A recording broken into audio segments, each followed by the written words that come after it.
everyone. Welcome to Embodied CEO, the podcast. Today, we have Winnie Wu, an incredible entrepreneur, women's health and dance physiotherapist, and founder of the clinic project, the Papaya Clinic and Movement Laboratory. She's clearly built multiple successful health clinics, scaled them while pregnant, which is incredible. We'll talk about that.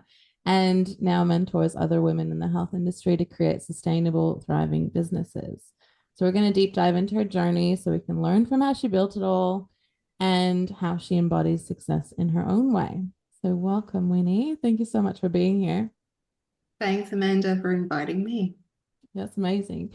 Well, I had to. We wrote a book together. So I know. What a journey, actually. It's that was incredible, isn't it? Yeah. yeah. What was your journey like? I did everything last minute. I'm pretty sure I was the last one who submitted the first draft, Mm, and Em had to really push me. It's like, hey, the deadline was like last week.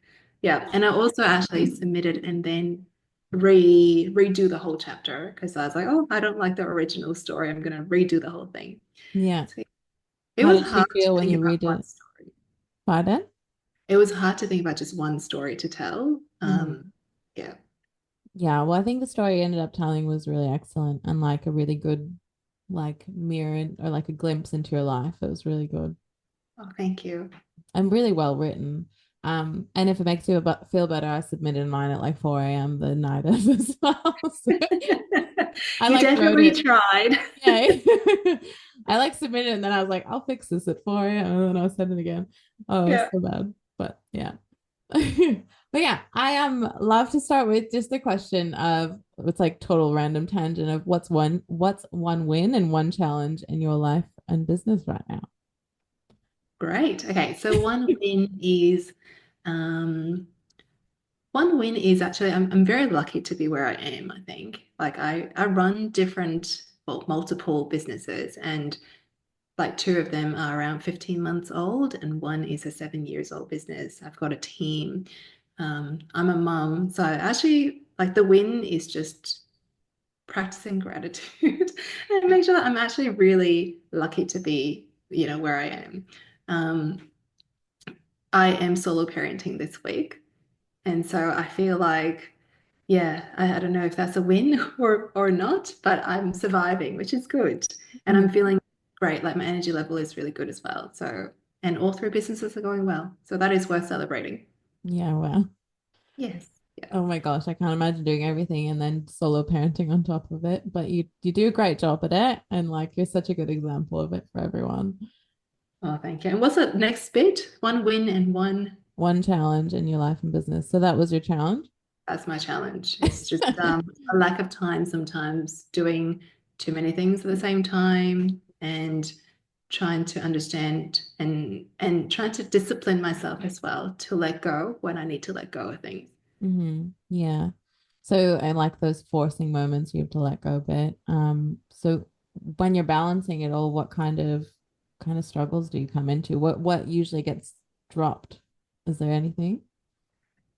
Yeah, I think it's so we have no grandparents in Australia, and Mm-hmm. so I'm from Hong Kong, and my husband is from Italy, and so we actually don't have help, and so I think that that gives us a really good boundary to, this is the starting of your day, this is when you start working, this is when you finish working, this is a nighttime routine that you can never miss, and then you have abundance of things that you need to do. You need to do it outside of those hours when the kids are asleep.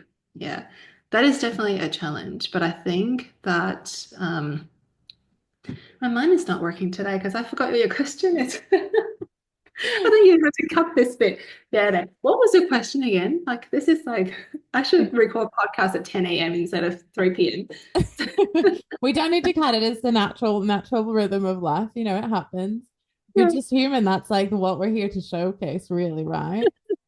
Break through that like third wall or those at the fourth wall of like, when you're looking at someone successful, this is the reality of it. So thank you. And that's Behind the okay. scenes. Yeah. We were just kind of digging into like what part of like when you're balancing everything, what do you normally like what might drop? Like I feel like you don't drop it with your family, but there's like, one of your clinics or your coaching or something kind of Yes. Okay. yeah. Yeah. my coaching business will drop in terms of lead gen. Yeah, Yeah. I drop in terms of my client services and my engagement with the people that are within my circle, but lead gen will definitely drop. In Hmm. terms of the clinics, you can't drop because you need to have everything rolling. You have the team to feed. But Yeah. coaching business can drop in terms of lead gen. Yeah, that's fair. That's a decent one to drop. And like, and then if you drop it, you just kind of like don't have as much coming in and it's like less overwhelming in the long run as well, I feel like. So that's probably a good idea. Yeah, I have a story that I can tell. It's last year when I had a team restructure in my clinics, I actually completely outsourced my lead gen. I either dropped it and then I kept a little bit, but I outsourced that bit, which is like email marketing, um, so that I don't have to do a thing. And Hmm. all I need to do is continue to serve my clients at that point. But I wasn't building and I wasn't trying to grow. It naturally grew still, just based on like organic growth. But that is a hard lesson because at that point I was thinking, well, I just spent 9 months building this and it's growing beautifully. And then now I need to like drop. Does it mean that, the last 9 months, all the efforts are wasted? And so there was a lot of like internal dialogue and struggles. But yeah, at the end, I still dropped it. And then it turned out to be okay, which is good news. Yeah. And so internally you felt better about it as well, and it's kind of leveled out now. Yeah, it teaches you probably just a different way of doing things, and that every time you outsource something and it didn't flop, you're like, okay, well, I can do this, and let's continue to outsource this. Yeah, amazing. Yeah, I was wondering, did it go well? And like you're letting go of that control, I think is a big challenge as well, even if it's a Yeah. little bit like that.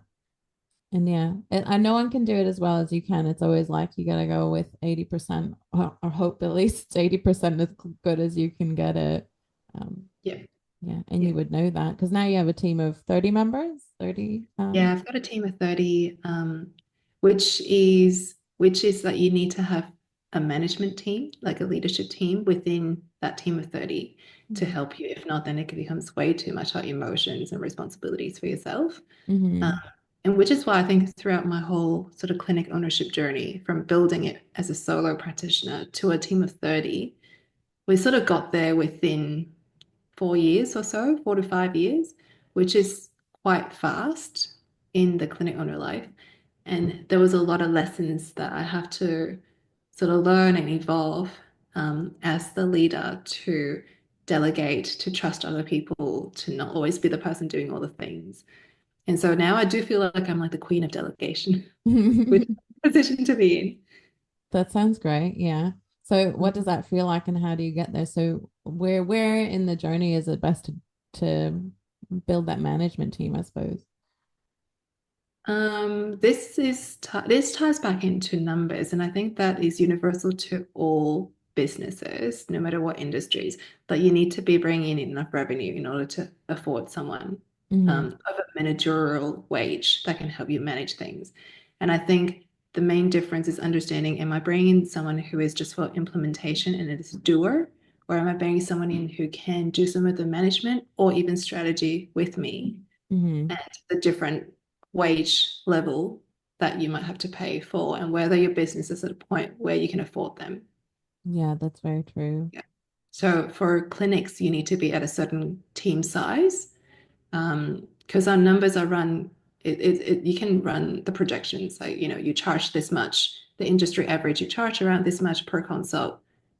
It's very much you have this practitioner working full time. So there's a very definite number that you can track for per person how much they bring in. So how big your team is will dictate how much revenue there is.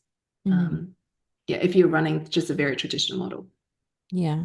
So did you Mhm. at first hire someone to help you with the implementing, or did you choose to go with I need to hire someone that helps me with the strategy? Definitely just implementing. Hmm. Yeah. I think that with most people, the first hire is always like admin. Yeah.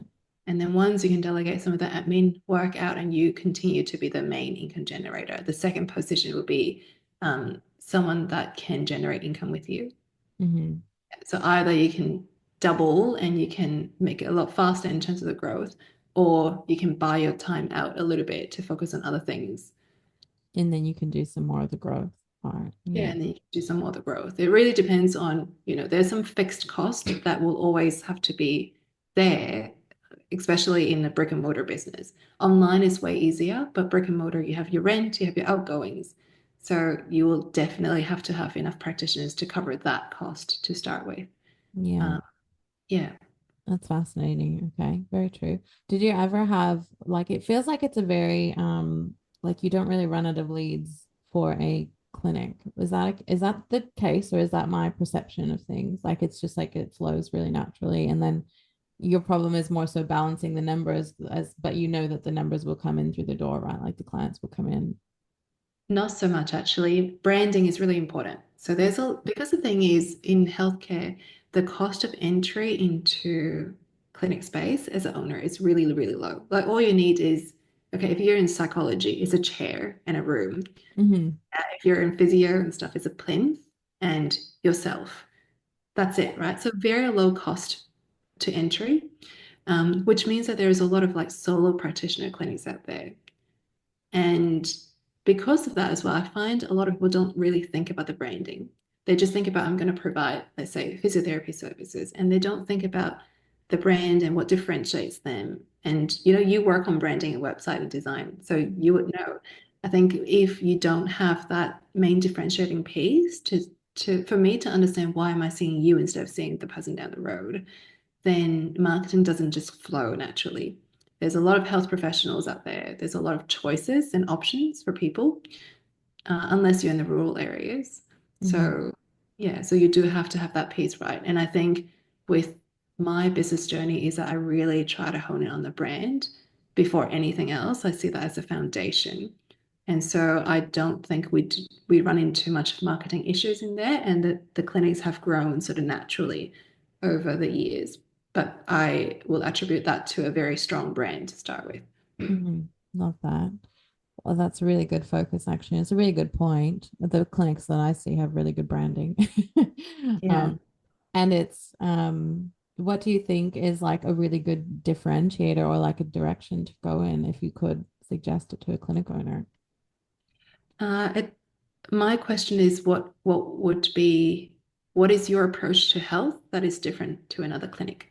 Mm-hmm. Yeah. So let's say, yeah, for us, for one of my clinic, it's about the love of movement and about creating long-lasting movement that support you for life. And it sounds like every single other clinic, but then how do you actually design that into your services, into the patient journey, how to communicate that, and how to continue to, as you expand, to stick to that. Yeah, so that is still true. Because sometimes clinics can, oh, I'm going to add in more practitioners, more services, I'm going to go multidisciplinary. But then at the end, it just makes things harder and it actually dilute the message. Yeah. Uh, so yeah, so that's one point. But second is yeah, what are you actually about? Are you just about treating someone's symptom, or are you trying to create a positive change in someone's life? Um, and and go from there. It's a value piece that is really important. Yeah. Do you think most clinics, or do you think all clinics should go in that direction of like, we're trying to change their life long term instead of symptom based? There's no should. This is very much like a personal Yeah. preference. And yeah, and it also depends on what industry within health as well. There's like the very medical side, and there's the more the alternative side, and there's now the more integrative side as well, which is like in the middle. Mm-hmm. And I think that is going to continue to evolve.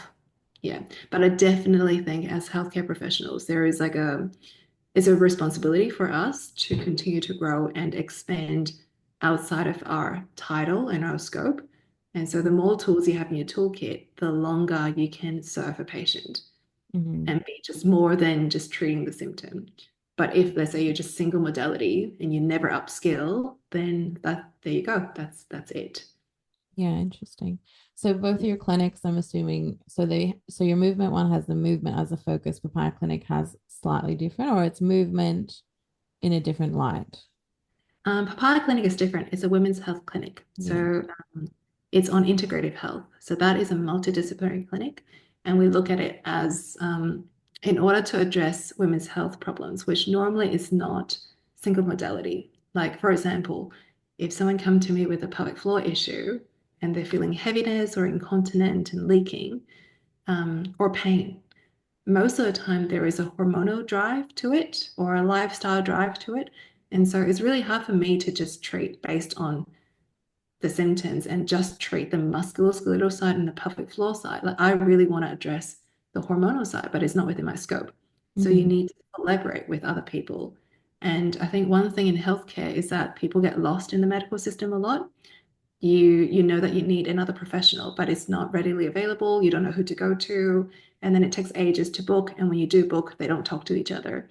Yeah. And so Papaya Clinic is solving that issue by providing that multidisciplinary team um, under one roof. And we're very specific with the services that we provide.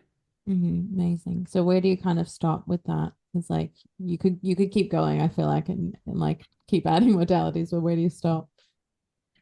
Yeah, so we wouldn't add too many because I don't want it to make it into like a health space where people are just room rental and they come in and they're like part of the team. Like that's not the point. Hmm. For us, it is that, okay, we recognize that women in terms of well-being have four pillars. There's a hormonal side, there's a hormonal and nutrition side, there is a pelvic health and physical health, so like movement, muscular, pelvic floor, yeah. And then there is some mental health and emotional Hmm. side.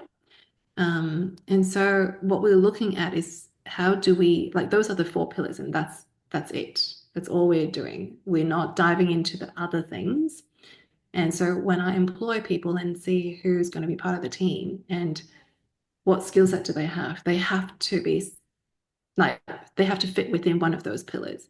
Yeah. Okay, Yeah. makes And sense. apart from that, they also have to be willing to collaborate and share patients and talk about patients together and do all those things as Yeah. well.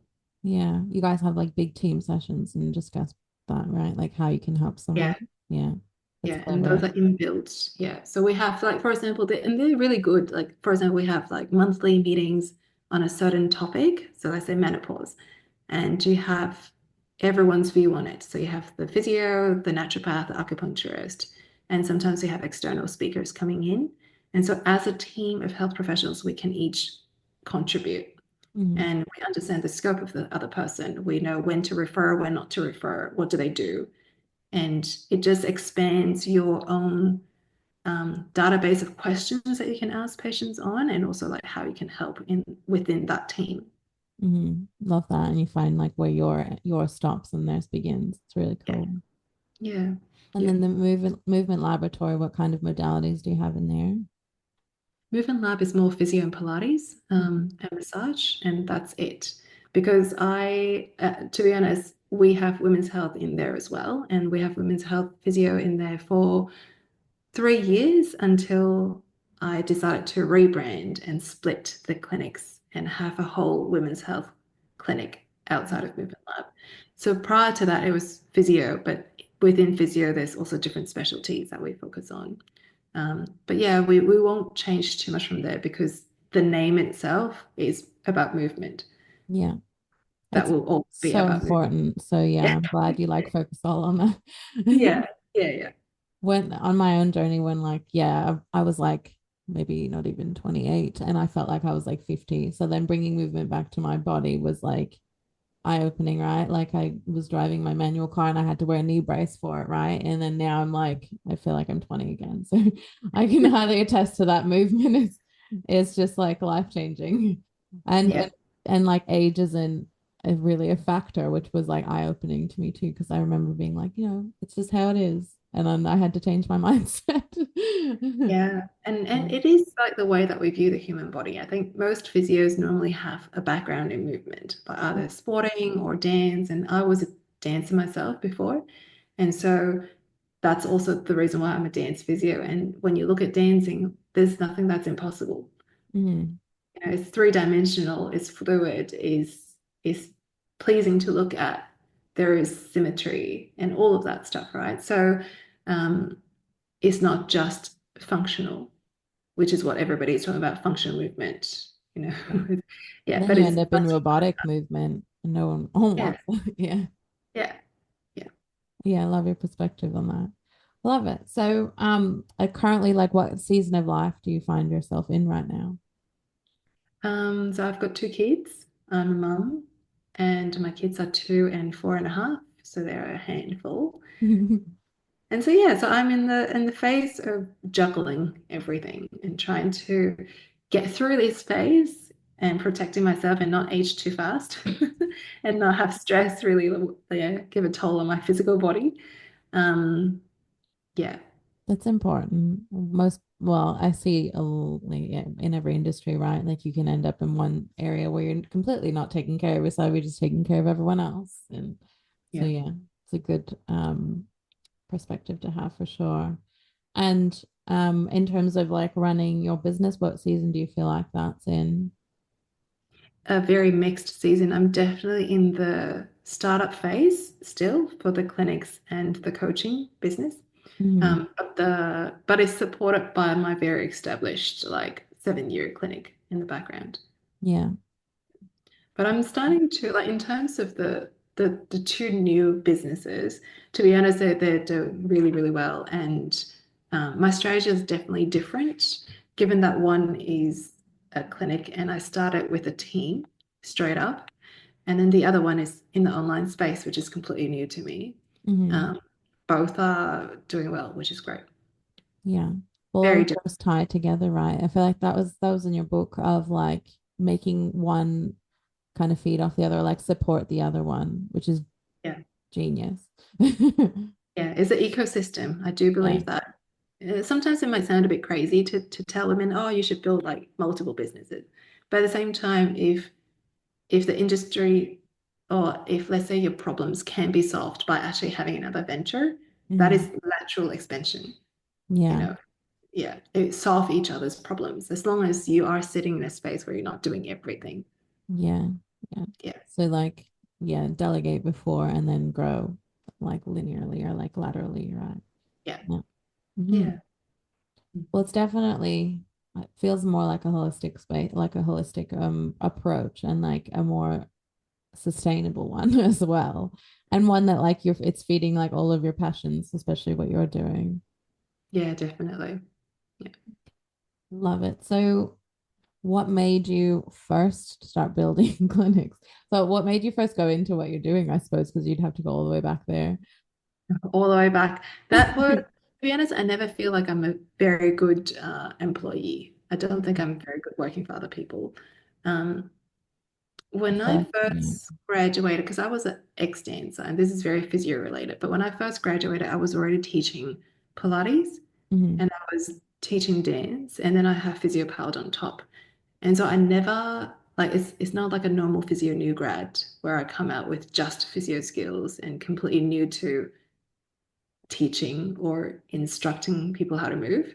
So yeah, I think I had a different skill set that I want to combine all of them together in the way that I treat. And I got frustrated because I couldn't do that if the business model that I was in, as in like the clinics that I was in, if they were not doing the things that I was doing. Yeah, which is fair. So yeah, so then I got a bit frustrated. And so I was always like, ever since year one of graduation, I already had a solo business outside where I am seeing patients and I'm doing everything that I love to do and treating the way that I love to treat. Hmm. And that just continued to grow. So I had around 5 years of running that solo business on top of working for other people and polishing my skill set and all of that. And then I decided to go all in and turn it into a good practice. Amazing. And so which one was that first? So that's Moving Lab. Okay, amazing. Well, Mm, that makes sense. Yeah, because then you went from the dance and then the movement, and then you yeah, saw the need for the women's health, and then you saw the need for the practitioners to build their clinics in a better way. yeah, Yeah. yeah. So everything sort of feed to each other, and I think that's just the natural way that my career has evolved. Hmm. Um, Yeah, and instead of like doing it through other people's businesses, I have just created my own playground to do exactly how I want to do things. Like Movement Lab is very much an amplification of me 10 years ago, and Papaya is also an implication of what I think healthcare should be in a business. Yeah. Did Mm. Papaya Clinic come around as you became a mother? Like, I think it is exactly that time. Yeah, But was it that like that inspired you, your season of life? yeah, it was when I was no, when I was when my second bub was 5 months old, that's when I decided that I would do a papaya clinic and start a coaching business at the same time. So yes. So yeah. And the thing is, I could do that because in my vision, I know what the big picture is. I know what I'm after.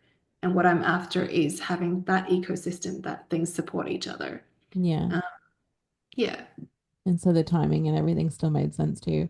And what you keep saying in this last like bit is just keeps coming back to this what we are talking about, like your projector off screen and human design. And when you Yeah. were like, I feel like I'm not a good employee, I was like, that was projector vibes, like 100%. It's like Yeah. you're in a corporate one, and I felt like, well, mine specifically, but it has come up with others too, of just you see everything in the big picture and you see how it can be done better. And then when you're like, this is how it should be done better, no one like listens, no one hears it. It just lands in the nothing, like we were talking. Um, and that makes you a bad employee. And like, I'm glad that you kept taking it like your own way and being like, I see the big picture. Let me just keep building on it. And yeah, Yeah. Yeah. followed it. And I think like with projectors, you have so many ideas. And Yeah. there's like with my skill set, there are a very specific way of how I like to treat other people in terms as a clinician. So it's hard to like do that within someone else's business. Mm-hmm. Um, and also I think it's to do with the responsibility piece. I don't know about you, but like I'm definitely motivated by responsibilities. Which means Yeah. that if you give me the responsibility and let me free run with it, give me a very clear KPI, what is the outcome that you want, and let me be creative with the role and let me do whatever it takes to get there, I will do it really well. But if you go and tell me exactly how to do these things and what needs to be done, then I'll be like, oh, okay, this is a bit boring. Yeah, exactly. And it's like, well, this could be done Yeah, better as well. And stop telling me like these steps. Yeah, I agree. I'm definitely like learning to lean into like the do it in your own creative way and like accept that that's the norm kind of for me. yeah, Yeah, and that changes everything. It really does when you're like, oh, I'm not just following the steps because it never works out when I follow the steps. It's just it could be yeah. 20 times better if I just do it my way. It always felt just like a stubborn thing, and then you kind of start to see like, no, that's actually like it works out better, so why wouldn't you follow that way? Yeah. And there are many different ways of doing things, but I think ultimately is tie back to your energy level. Yeah, Like I think as the projector, there's one way that works really good for you. And if you're stuck in a role that is not the way things are designed to work, then it drains you and yeah, you won't be happy anyway. So, you know, that's when you're like, okay, well, your way is definitely better for yourself. Yeah, even in a company sense, there's always many different ways of doing things, but your way is always better for yourself. And it is up to you whether you're going to do something about that or not. yeah. Or whether you're gonna live in bitterness because you're completely out of alignment. Yes. Did you said you were originally like, you felt like you were more of a manifesting generator at the beginning, and then what started to unwind for you as you followed the projector thread? Yeah, so this when I started working with my current business coach, and she did like basically a human design reading when you start working with her, and that is when I got introduced into like my own human design, which is projector. And she was the one who recognized it first that, oh, you are running like a manifesting generator. Of course you burn out, or of course you're tired. And so we need to rethink how you're actually managing your self-care and your energy and how you're managing all the three things at the same time. And that is exactly why I went to her because um, like I didn't need too much support running my clinics, but what I needed support with was understanding how the online world works because it's new to me and I really didn't have time to like mess up. Yeah, Especially with like a mum with a young bub. So for me, is that I just want to get the best advice on how to do things, and that's when I engaged her. And it's great that she had a great perspective on managing energy levels, and yeah, so the biggest takeaway that I have like from her working with her. I love that she like tailored it to you and your energy levels. It's really important. That's why I incorporate as well. It's Mm. essential when I do what I do. It like you kind of unwind your business and go, okay, we need to go back and kind of put it in a style that I enjoy managing and I want to be in. And we just always end up there. So untangling that is really important. And yeah, it sounded like that's all you needed. You were really good at doing what you're doing. It's just like, oh, how can you do it better or do less or those little Yeah, touches. Interesting. yeah, yeah, yeah. I love Cool. it. um so we've gone through so many things. I don't know, you're like, I'd love to talk more about like the women's health portion if you want to share like Yeah, what's yeah, yeah. what's some of the misconceptions that like come up in there or in that space. Women's health. It's not misconceptions. I think like what I'm really passionate about is what is high value healthcare? Like what Mm, is actually healthcare that makes a change? And I think a lot of the times um, where I see private practice, there's nothing to do with hospital. There's more like private practice care or primary healthcare, is that things are quite disjointed, or or maybe they're not holistic enough. Where, like for example, if you go see a GP or a medical, they get a blood test and they are screening for safety. They're looking at what are the levels that are normal, that is safe for this person, but not necessarily what is, if you want to get well and really chase wellness, excellence, what should it look like? mm, Yeah, so it's not in that holistic sense. And I think women's health really should be about not just fixing the symptom, but working on your body's nature to make sure you are achieving that wellness. And which is the reason why I think it has to be a collaborative approach. mm, Um, yeah, so that is my big thing on women's health. And if you are like experiencing any symptoms and you're just seeing one person and that person is just solely working on your problems and symptoms, it's hard. It's hard to achieve like an outcome that it really lasts very long. it makes Yeah. sense, yeah, because it could be moving into a different part of anatomy or whatever or symptoms and then they're not Yeah. covering that. I definitely feel that. I've been on my own journey and then it was very felt like it just kept stopping. I was like, oh, like I didn't really get an answer there and it just stops again. And then you kind of worry like I haven't really dealt with the thing I'm dealing with. So if I leave it too long, what's gonna happen? Um Yeah, and it yeah. becomes like it's like the patient-led healthcare. Like we all get that. It's the patient leading it and patient making the decisions on how Mhm. they want to navigate the healthcare system and the journey. But you need the guidance, and sometimes you can't leave it. Well, you can, but it will just delay things. Like for example, if you tell a patient that, oh, I would love you to see this professional, you don't give them any guidance on that. You don't give them a name. You let them Google, do their own research, or ask other people. Like it's going to be hard. Uh, it's much harder to have like a very cohesive journey for the patient. Yeah. Uh, and then it's also about the lack of communication between healthcare professionals sometimes. Yeah, when you're not treating as a team, you're like, oh, you're here, and then that person is there. And then who knows, they're seeing other people too. They might be seeing multiple GPs. Nobody talks to each other. It I never becomes understood that. disjointed. Yeah, Yeah. never understand it. And like And, they also don't give you your records. Like I got scans and then they never give me my scans. And I'm like, what? I have to go get the same scans now for the next person. It's yeah. like, what? I wish they did give you the scans because you can get the scan results from the I same team. asked for them and they said, no, you can't have them. And I've had that multiple times and I've had to fight for it. And I like, no, sometimes I don't win. And I just don't understand. I'm like, how am I supposed to translate what I just experienced or what I just learned to the next Or person? they would sometimes send it to your referrers. Person Yeah. who refer you, like if it's a GP or a physio, they will send a scan results back to them. But Mhm. then they need to then communicate that with you. Yeah. Uh, Which they yeah. don't. Yeah. I know. Just learning to navigate it. I wish there was a clinic like yours over. Well, there might be one, but I haven't found it yet. I'm assuming there are people on the same journey like you that Oh are yeah, like there putting are. them There are. together. Yeah. Yeah. For women's Um, health, there are more and more, which is great. Yeah, I can make recommendations if you message me later. please do. um, I'm curious, like, what do you think about like men's health? Should there be men's health clinics? I understand that, like, well, we Mm. have the perception it's much less complicated, and also they're more supported by the science and the, that kind of Yeah, system at the yeah. moment. Just curious.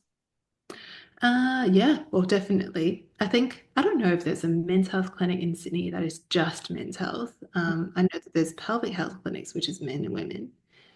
Um, yeah, well, theoretically, yes. Yeah, But at the same time, I also think most research are done on men. yeah, Yeah, that's the pelvic floor problem. studies and stuff, it were done on men historically. So there is a lot of data that we can draw on. And I think that is the reason why, like trans-wise, women's health is starting to emerge. And I think men's health is probably less in the physio domain. It's more like mental health and all those different issues that we need to address at the moment. Mhm. Um, yeah. And I'm sure there are lots of movement in that space. Yeah, yeah.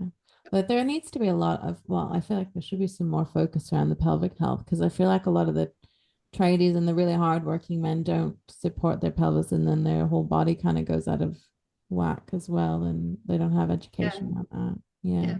So I do treat men's health as well, like Mhm. men's pelvic health as well, um, on like, erectile dysfunction, incontinence, like all the same things, pelvic pain. But definitely, I think less common than women's health. Yeah.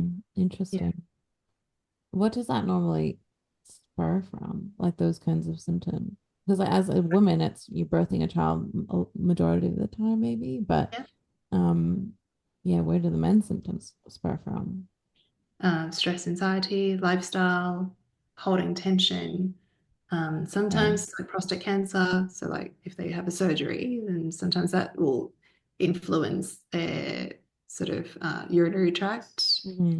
Um, yeah, like same things. Muscular control, like they have the pelvic floor as well, same as women.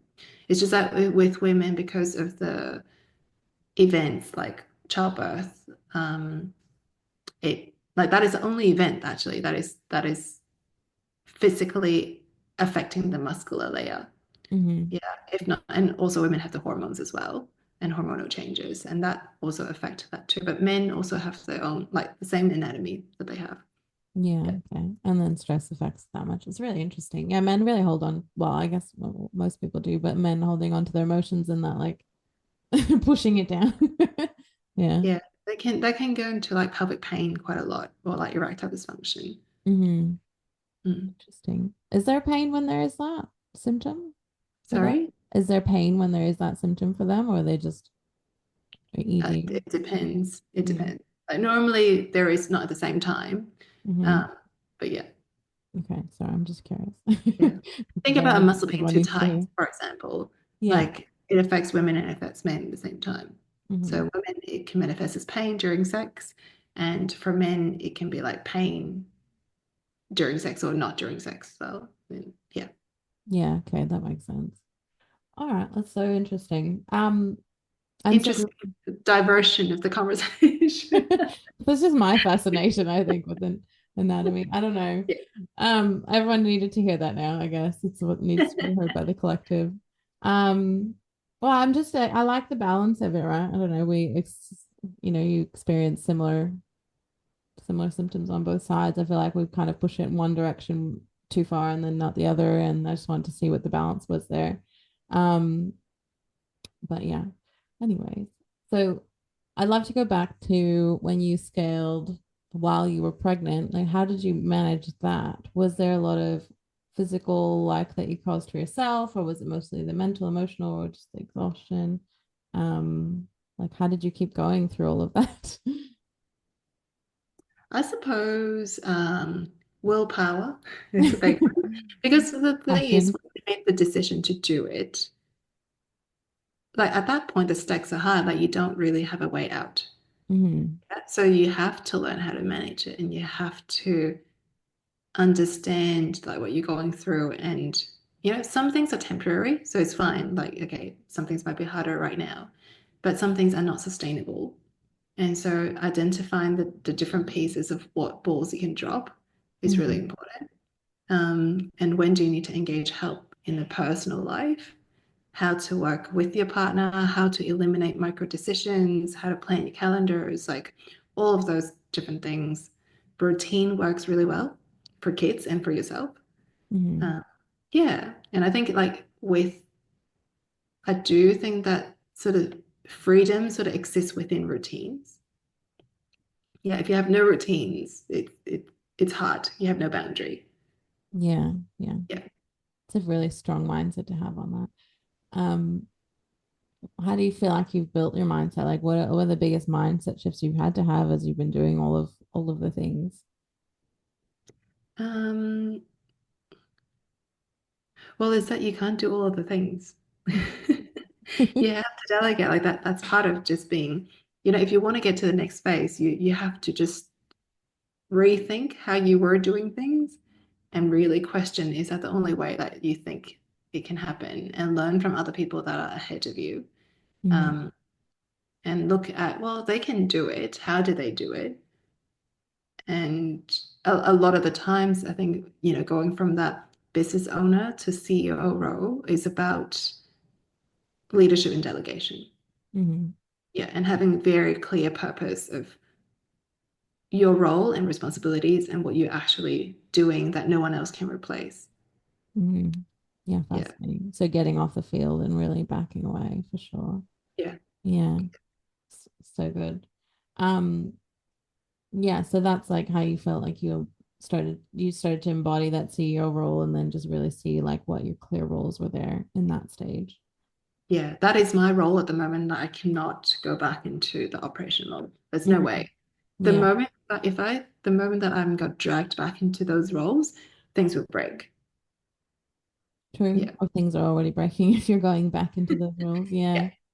yeah. So So what you does have your to engage help. yeah. So what does your day normally look or your week normally look like? So do you do physio at the moment or what kind of I'm treating 1 day a week, but hmm. it's very, very flexible. And to be honest, like January, I didn't treat. Hmm. Uh, yeah, so I normally look ahead and just see. At the moment, I have no rush to return to any treating, and if I do want to treat, just because I treat because I just like love treating. My week is normally divided between coaching, so serving my clients, mentoring, touch base with my team, and marketing. Yeah. Yeah, and I have like apart from the appointments that are booked, which I try and pull them into like 1 to 2 days. Everything else is sort of ad hoc. Hmm. Oh, so you just like know you need to do these certain things and you get it done in the week. It doesn't matter what Yeah, day. Yeah. yeah, it doesn't matter what day. Oh, I like Yes, that. it's It's a much good easier for me strategy. to take holidays, and if I take holidays, I can like traditionally, to be honest, ever since first year of me building the businesses, I have been taking holidays overseas, apart from during COVID. We have been taking holidays overseas at least like a month or two every single year without fail, regardless of where our businesses are at, because that's one of my core values is that I need to travel. That is important to me. Yeah. Amazing. Yeah. So where are you going this year? This year, Japan and Bali. Oh, so good. Are you taking advantage of the Japan flights, like the internal flights for free? No, because we're traveling with the kids, so it's basically just one location. We're not moving into different flights. Yeah. Too One complex. everything is slower. Everything is slower pace when you're traveling with kids. So Yeah, that's fair. No, that's good. And like, oh, have you been to Japan? yeah. I need to go there. Sounds amazing. Where do you recommend? Well, if it's the first time Tokyo, but if not, like we're going Kyoto this time. Kyoto and Osaka. Oh, cool. Yeah. Okay. Just with the kids is easy, and not as crowded and crazy as Tokyo. Yeah. Yeah. Yeah. I'm sure they're gonna have a great time. Love that. Mm. That's so Yeah. good. I'm curious, like what were you like? What were you like before you even did schooling? What were you like? Like what do you think is like in your core of who you are that has made you able to do what you're doing, if there is anything that you can identify? A big question. Yeah. Um, okay, I definitely think it's related to dancing. Hmm. Yes, I was trained dancer for many years before physio school. And I think that taught me a lot of things. And to be honest, if you're going to make it in the dance world, because highly competitive and a lot of things are out of your control, and it's also a very cruel world as well. So I think that sort of prepared me for the world life lessons. And I think if you can make it in the dance world, everything else is easy peasy. Mm. Yeah. Like everything else relatively is easier than trying to be a dancer in the dance world. Yeah, that's fair. I know a few people that have gone through it and they're all very, very resilient like you are, mentally, physically, all the things. Yeah. So I think that definitely prepared me for everything that I do. But also that teaches you like discipline, time management, and the drive to look for the detail stuff. Hmm. Yeah. What made you start dancing? So, or were you like, so you built the resilience, right? So you maybe before were you Oh, a I was a kid softer then. kid and then you cried I was when you were a learning to kid. dance? No, I was a kid. I don't remember. It's Yeah. such a Oh, long you're time ago. that young. Uh, Okay. yeah, I was quite young because I started when I was 8. So it's quite a long time ago. Yeah, so it's your identity. I love that. It was Yeah. really great. Yeah. I wish I was. Nature and nurture is interesting because me and my sister we grew up in the same family, but we're very, very different. Hmm. Uh, yeah, and it's an interesting discussion all the time that we have because now that we're parents, we're like, okay, how are we going to parent our kids? What made us who we are now? And well, our parents literally brought us up the same ways. Why are we so different? Yeah. And what kind of differences do you guys have overall? Um, like we're very different. She's a full-time mom. Hmm. Yeah. So Do you we guys have very think very different. differently? Hmm? Do you think very differently as well? Yeah, we think very differently. Our interests are very different. Our approach to work is quite different as well. Parenting, very different. Yeah, we're like two polar opposite people. My sister and me too. Do you feel like maybe it comes down to like your core value? Like not that like so I like to take family out of it, like core value, family, cool. But it's like, is yours or hers is more like peace and yours is more like, I don't know, passion or people or something. And maybe it comes back to that. Yeah, probably. Yeah, Hmm. it's what motivates us. Yeah. Yeah.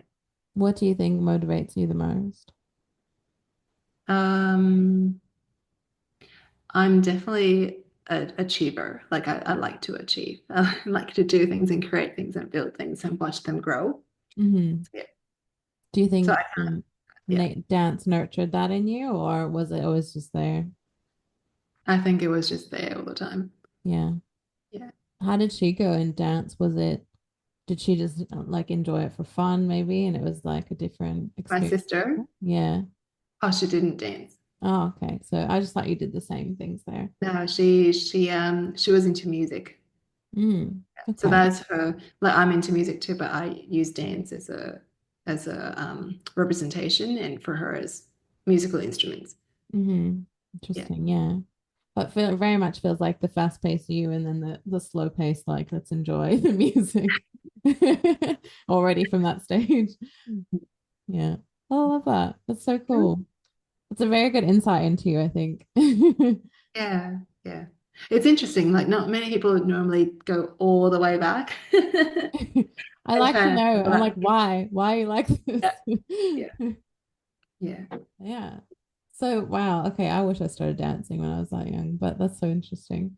Um, okay, so I'd love to know, maybe just wrapping up to like what kind of practices, like personal practices do you have or like rituals that help you stay grounded during all of the stuff that you're doing?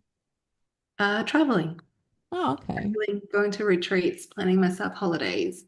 Um, yeah, like when I plan my year calendar, the first thing that I put in is looking at where is the next conference? Where is the retreats? I have a mix of business retreats, self retreats, and holidays with family. Yeah, I like traveling, so like I need to have that because it just takes you out of your usual environment. Mm-hmm. Yeah. Yeah, Does your sister love traveling as well? not as much. Okay, interesting. Yeah, my family's in the States, so like my sister is in the States. Oh So yeah, we're cool. like worlds apart. Yeah. Yeah, yeah. And Mm. the lifestyle is very different. So, Very different. okay. Very cool. Yeah, I do the same. I look at my year now and I put plan out like I'm like, this is the time week I can take off that's not during school holidays and like Yeah. offset that. And then I'm like, okay, I'll book something here. But yeah, it's a good way to do it. Always looking forward and always knowing like that you're going to nurture yourself upcoming so then you can work harder now. Yeah. Love it. It gives you some like momentum, and it also gives them some pauses as well. Like I think like there are different seasons in life, and also there are different seasons in a year, right? And in business, you sort of have to look at it, and if not, everything is the same all the time. Like you can't function like that. It's very boring. Yeah. Yeah, you can't live the same year over and Yeah, over again. Yeah, you can repetitive. in a trap. Yeah. Yeah. Mm. Very true. I always kind of, well, this year I'm really letting mine like unfold. I'm like, so there's these opportunities, and I'm like, which one do I need? And which one is gonna like actually naturally unfold? Like, there's a business retreat I might go to, and I'm like, but do I need business right now, or do I need self-reflection and focus and maybe a silent retreat or something? Yeah. Yeah. Yeah. Love Cool. it. So if you had to leave everyone listening with like your best piece of advice, what would it be? Related to what? Life? Okay, let's do one life and one business. Related to life.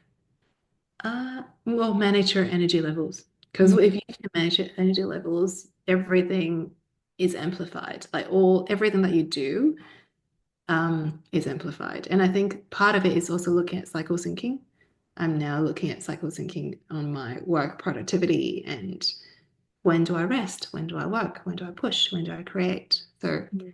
explore that, especially in this day and age when everybody tell me that they're burnt out. Yeah, yeah. Both So of that's those things I love. Like I preach those too. And like I love that you said amplify. My whole thing is like, what are your energy levels and amplify yourself. So that's where we're going right now. yeah. And Um, it's really not yeah, about doing more. It's about doing it at the right time and doing it when it's aligned. yeah, yeah. Yeah. Pushing while your body's like craving like that deep underlying rest that you've been ignoring, like it's never a good thing with No. your cycle. It's so helpful. I like literally block out every 28 days. I'm like, this I need to like be creative. This I need to Yes. do. Yeah. Like, this is an inner time. This is an outer time. And then like I reflect on it though. I'm like, oh, it's actually not that much of an inner time. I feel better this time around. So it's a little different. Yeah. Mm. Yeah. So what was And the other one business is what advice? business? Yeah. Business advice. Um, try to build a business of value. So Mhm. business that is valuable. I think business is a medium for us to do what we want to do in our own way. But at the same time, you need to be financially independent Mhm. with your business. Like it has to have a financial outcome to it. And it cannot run you dry in terms of energy and sort of sustainability. It has to be sustainable. Um, and so I see my businesses as an investment as well as a medium for me to do other things I want to do. Mhm. So you have to manufacture that value over time. Yeah. And that It takes changes the way that you will approach business, I think. yeah, I love that. That's a very good overview of it. Um, yeah, okay. So, did you ever have any like qualms around like money, mindset, or anything like that? Like, were you always just like very rock solid in that perspective? I'm not sure. I don't think money mindset is a block for me. Mm-hmm. I'm very, I've always been spending on investing on myself. So like courses, leadership, marketing, I've invested in a lot of things for my own learning. And I think, every single time I spend money on, let's say, getting a coach, it makes me work harder. Mm-hmm. For Yeah. Or sure. not work harder, but work smarter. True. And Yeah. yeah, so I have no problem engaging help. And I think that sort of yeah, I think that reflects my money mindset that I'm not in a scarcity mode. Yeah, definitely. And like that is the best investment you can make. Like, no one can take that away from you. because you can Yeah. always rebuild with whatever you've learned or what perspective you've given yourself. So yeah, Yeah. love Yeah. that. Awesome. Good Mhm. note to leave people on. Yes. So thank you. Thank you. So that was amazing. It was really insightful, and your story is so inspiring, honestly. Um, Thanks, Amanda. absolutely love it. I'm going to share it with all my friends. And could you just let us know where we can find you online for everyone Yeah, listening? sure. So my website is theclinicproject.com. If you are looking for like physio support, then it's Papaya Clinic or Movement Laboratory. Definitely DM me if you want to connect on Instagram or on Facebook and we can chat. Amazing. Yeah, I'll drop all that below. Thank you so much for being here. It was amazing to chat with you and hear like the deep parts of the story and go back to your why and who you were. It was so fun. Thank you so much, Amanda. Thank you. Thank you so much for listening. I do hope you enjoyed that. We are exploring our comfort zones and our edges with every episode, every guest, and every episode I do by myself. If you have enjoyed this, please follow us on Spotify, leave a 5-star review or a review on Apple Podcasts. It would mean the world to us. We get to grow and have more informative guests on, more provocative guests if that's what you want. I am so down to see where this grows. In the meantime, follow me on Instagram at amanda.petra__, and I would love to chat with you in the DMs. What hit home, what didn't, what came to mind. It would be really cool. So I will see you there. And thank you so much. See you in the next episode. Although our podcast presenters and all guests strive to deliver accurate information, they cannot address your unique circumstances comprehensively. Therefore, the content shared by any speaker on this platform is not personalized advice for individuals and should not substitute professional medical or health guidance. It is crucial to consult a qualified medical professional or for personalized advice. Additionally, always seek guidance from a healthcare provider before making decisions regarding your health or that of your family. Furthermore, it's essential to recognize that what works for one person may not work for another, emphasizing individual responsibility for health decisions as promoted on our show.